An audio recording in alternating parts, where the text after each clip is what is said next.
Bab 35 Berikan aku satu kesempatan. Zaiden Zhou tidak ingin melepaskan Hailey Xie. Zaiden Zhou tidak mempertanyakannya, bahkan ketika ia tetap mengejar dan mengganggunya setelah Steve Chen kembali. Di dalam hatinya, Zaiden Zhou benar-benar sungguh mencintai Hailey Xie. Namun, ia tidak tahu berapa lama lagi rasa cintanya ini dapat bertahan. Jika mereka berdua tetap berada dalam keadaan seperti ini untuk kedepannya, maka mereka sama sekali tidak akan memiliki masa depan yang dapat dipercayai. Hailey, berikan aku satu kesempatan, aku bisa membuktikannya kepadamu bahwa hanya ada dirimu seorang dalam hatiku. Zaiden Zhou langsung menggenggam erat tangan Hailey Xie dan meletakkannya di atas dadanya, supaya ia dapat merasakan detak jantungnya yang terus berdebar. Kamu. Hailey Xie tidak tahu harus berkata apa untuk sesaat. Ia memiliki ratus ribuan kata yang ingin ia sampaikan dalam hatinya, namun, semuanya seketika hilang ketika ia menatap mata Zaiden Zhou. Aku tahu Joyous Cosmetic Corp sedang berada dalam kondisi kesusahan saat ini. Aku yang memutuskan untuk membiarkan kalian mengikuti dalam pelelangan, namun, hasil yang diperoleh adalah hasil kalian sendiri, sehingga jangan lagi merasa kesal. Apakah kamu bersedia untuk percaya kepada Steve Chen yang sudah menekanmu beberapa kali dan tidak bersedia untuk percaya kepadaku? Zaiden Zhou terdiam menatap Hailey Xie, hatinya terasa sangat berantakan. Ia sudah mengeluarkan semua ucapan yang ingin ia sampaikan, kini, akhir yang terdapat di hadapannya hanya ada dua. Akhir yang pertama, Hailey Xie langsung menolak dan tetap bersikeras untuk bercerai. Akhir yang kedua, kembali bekerja sama, mereka berdua masih memiliki kemungkinan untuk terus berkembang. Aku harus memikirkannya dengan matang, berikan aku waktu 3 hari. Perasaan Hailey Xie sedang sangat berantakan, ia benar-benar tidak tahu harus berbuat apa. Ucapan Zaiden Zhou ini membuat hatinya sangat tersentuh. Namun, hal yang menghalangi mereka berdua adalah hal yang membuat Hailey Xie merasa bahwa ia sedang terhalangi. Baik. Zaiden Zhou melepaskan tangan Hailey Xie, kemudian melangkah mundur, ia terlihat merasa jauh lebih lega. Hari sudah malam, pulang saja terlebih dahulu. Ucap Zaiden Zhou yang sekaligus menyapa sejenak ke dalam ruangan. Tuan Zhou, kakek Hu berkata bahwa ia sangat menunggu kesempatan untuk bekerja sama denganmu. Kevin berkata dengan penuh rasa hormat, ia lalu mengutus orang untuk mengantar Zaiden Zhou pergi. Kevin, aku ingin bertemu dengan kakek Hu, jika tidak, aku tidak akan mempercayainya. Saat Zaiden Zhou pergi, kakek Sun langsung berjalan ke samping Kevin dan berkata dengan suara dingin. Tenang saja, jika kamu tidak pergi mencari kakek Hu juga pasti akan bersiap-siap untuk mencarimu. Setelah penjaganya mengantar Zaiden Zhou pulang ke halaman depan rumah keluarga Xie, ia meminta izin, lalu langsung pulang. Hailey, kamu pulang saja terlebih dahulu. Zaiden Zhou tidak tinggal bersama dengan Hailey Xie, namun, ia akan berdiri di depan halaman kompleks untuk diam-diam menatapnya pulang. Kakak Zaiden, sampaikan kepada kakak ipar apa yang sebenarnya terjadi.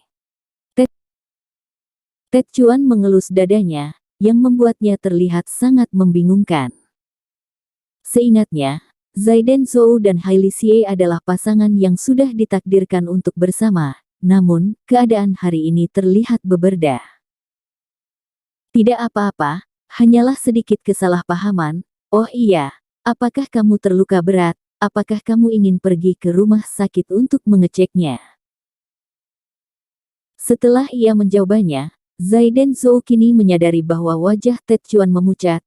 Ia teringat bahwa ia baru saja menerima pukulan dari kedua lelaki itu. Hanya untuk melindungi dirinya sendiri, tentu saja ia merasa khawatir. Tidak apa-apa, aku akan pergi menemui ketua tim terlebih dahulu, aku tidak hadir untuk waktu yang cukup lama, ia pasti merasa sangat kesal. Ted Chuan tersenyum sejenak, menepuk tangannya, lalu pergi ke divisi keamanan. Aku akan pergi denganmu. Zaiden Zhou merasa sedikit khawatir, sehingga ia mengikutinya. Mereka berdua belum sempat berjalan hingga ke divisi keamanan, namun, ia sudah mendengar suara amarah yang terdengar dari dalam ruangan keamanan. Kemanakah anak itu pergi? Ia tidak datang bekerja selama ini, apakah ia masih ingin bekerja atau tidak? Kalian hanya tahu bermalas-malasan setiap harinya. Jika kalian tidak ingin bekerja, silahkan segera mengundurkan diri. Kita tidak membayar orang malas di sini. Pada saat ini, terdapat 6 petugas keamanan yang sedang menundukkan kepalanya di dalam ruangan keamanan. Orang yang berada di hadapan mereka adalah lelaki muda yang terlihat kurus. Ia kini sedang menegur beberapa petugas keamanan ini. Pada saat inilah, pintu ruang keamanan tiba-tiba dibuka. Ted Chuan itu, kemana saja kamu ini? Apakah kamu masih ingin bekerja atau tidak? Ketua tim kecil itu sedang merasa kesal. Ia langsung mempertanyakan pihak lainnya ketika terdengar pintu terbuka. Namun, saat melihat orang yang masuk adalah Ted Chuan, suaranya tiba-tiba langsung menajam. Benar, aku tidak ingin bekerja lagi. Ted Chuan membalas ketua tim kecilnya itu dengan nada yang dingin. Ia langsung mengeluarkan semua identitasnya dan meletakkannya di atas meja. Artikel 36 of 803. Bab 36 Aku berani menjaminnya kepada kalian. Jerry Huang, coba katakan sekali lagi. Zaiden Zhou belum sempat bereaksi, namun Ted Chuan sudah menatap tajam Jerry Huang. Ia mengayunkan kepalan tangannya lalu bersiap-siap seperti ia hendak menyerbunya. Hei, apakah ucapanku salah? Zaiden Zhou itu hanyalah seorang suami. Apakah kalian akan keluar dan bekerja dengannya? Apa? Menjual bokong? Haha. Jerry Huang menertawakannya. Astaga, Kak Ted, Kak Zaiden, aku yang akan bekerja dengan kalian. Namun, pada saat ini, tiba-tiba terdengar sebuah suara arogan. Seorang petugas keamanan yang berpakaian rapi langsung melawan dan menjatuhkannya, kemudian berteriak dan menghadap ke Ted Chuan dan Zaiden Zhou. Aku juga. Aku sudah tidak tahan menghadapi Jerry Huang sejak awal. Ia tidak mengerti apa-apa, namun, suka sekali menyombongkan diri. Salah satu ketua langsung menarik kedua suara lainnya. Zaiden Zhou mengenal ketiga orang ini. Mereka pernah makan bersama sebelumnya, pernah minum bir bersama, pernah sedikit berkomunikasi. Petugas keamanan yang terlebih dahulu membuat keputusan bernama Peter Zhao. Ia adalah petugas militer ahli. Ia memiliki sifat yang aktif. Zaiden Zhao pernah membantunya menyelesaikan beberapa masalah.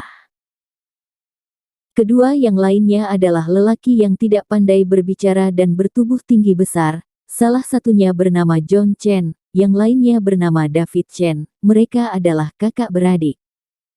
Tuan Wang, Tuan Fang, Tuan Zhang, bagaimana dengan kalian? Ted Chuan merasa sangat senang, ada orang yang bersedia untuk bersama dengannya. Hal ini membuat hatinya merasa sangat puas. Namun, ketiga orang lain itu tidak berbicara. Ted, kamu juga mengerti bahwa kami sudah berkeluarga. Kami memiliki petua dan anak-anak. Mencari sebuah pekerjaan bukanlah suatu hal mudah. Jika ada hal yang tidak disangka terjadi, maka habis semuanya. Mereka bertiga sudah lebih dewasa. Di saat manusia sudah mulai berumur, mereka selalu mempertimbangkan segalanya lebih lagi. Ini adalah perasaan manusia biasa. Zaiden Zhou dan Ted Chuan tentu saja mengerti, sehingga mereka tidak lagi banyak berbicara. Baik-baik, kalian para serigala bermata putih ini sudah tidak ingin bekerja lagi, bukan? Baiklah kalau begitu, kalian juga tidak akan menerima gaji bulan ini lagi. Pergi semua. Jerry Huang merasa kesal sejenak, namun, ia benar-benar tidak sebanding untuk menjadi lawan dari Ted Chuan. sehingga ia juga tidak ingin terlalu berlebihan. Biarkan saja, uang sedikit itu tidak terlalu berharga. Peter Zhao adalah seseorang dengan sifat yang agresif, ia tidak akan pernah merasa menyesal ketika ia sudah membuat keputusannya. Tunggu sejenak, kamu Jerry Huang bukan? Kamu tidak hanya tidak bisa memotong gaji mereka, kamu bahkan harus membayarnya semua. Beberapa orang tersebut sudah bersiap-siap untuk tidak menerima gajinya masing-masing, namun, Zaiden Zhou tiba-tiba berbicara. Zaiden Zhou tidak mengerti apakah ketidakinginan mereka terhadap gaji mereka hanyalah sebuah niat sesaat atau bukan. Namun, ia tahu, ia tidak bisa membiarkan mereka bertiga mengalami kerugian hanya karena dirinya sendiri. Haha, benar-benar lucu sekali. Jika aku tidak mau memberikannya, apakah kalian akan mengambilnya dengan paksa? Jerry Huang merasa sedikit takut terhadap Ted Chuan dan beberapa dari mereka, sehingga ia langsung menelepon setelah ia melangkah mundur. Halo, Lukas, aku ada sedikit permasalahan di sini. Betul, di daerah pemukiman kecil ini, ada yang mengundang keributan. Apa? Kamu ingin datang ke sini sendiri? Bagus sekali, selama ada dirimu, mereka pasti akan diselesaikan dengan mudah. Jerry Huang bersikap sangat hormat kepada orang yang berbicara dengannya melalui telepon itu. Aku merasa biasa saja pada awalnya, namun, saat aku mendengar bahwa ia akan datang dengan sendirinya, aku tiba-tiba merasa cukup terkejut. Walaupun ia tidak tahu mengapa Lukas memiliki waktu kosong untuk hadir hari ini, namun, ketika ia mendengar bahwa Lukas hendak datang, Ted Chuan dan Zaiden Zhou ikut terkejut, sehingga Jerry Huang tidak dapat menahannya dan tertawa. Baik, kalau begitu, kami akan menunggu di sini dan melihat Lukas ini. Zaiden Zhou tertawa, ia tiba-tiba mencari sebuah kursi dan duduk. Hei, aku hanya akan membiarkan kalian menyombongkan diri sejenak. Tidak sampai 10 menit, terdengar sebuah suara mobil yang datang. Lukas sudah datang. Jerry Huang langsung berlari keluar dari ruangan keamanan, lalu bergegas menyambutnya. Apa yang sebenarnya terjadi? Suaranya langsung terdengar dengan sangat cepat. Jerry Huang menuntun lelaki muda itu berjalan masuk, lalu menunjuk ke Zaiden Zhou dan beberapa dari mereka. Namun, pada saat Lukas melihat Zaiden Zhou dan Ted Chuan, ekspresinya langsung berubah menggeyap. Lukas, itulah mereka. Pak. Jerry Huang masih ingin mengatakan sesuatu, namun Lukas langsung memotongnya dan membuatnya tersujud di atas lantai. Lukas, mereka yang mencari masalah, mengapa kamu kini memukuliku? Jerry Huang terkejut menatap Lukas, ia benar-benar tidak mengerti apa yang sedang terjadi.